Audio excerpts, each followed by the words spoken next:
in rem chungin thu matlem kan soyanga hei ke ni zo tlang ko san he puya noin kan ron zai ve dona pathian ro puinan ka kan thiam wang pon ni lawa hei zai pol member si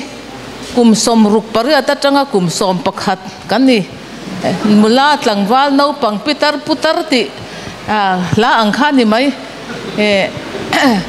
kan la ron sak tur chu ko san la bu mi number zathum le samkwa le pastari na kan khovel ni kin huna nei limna kiangang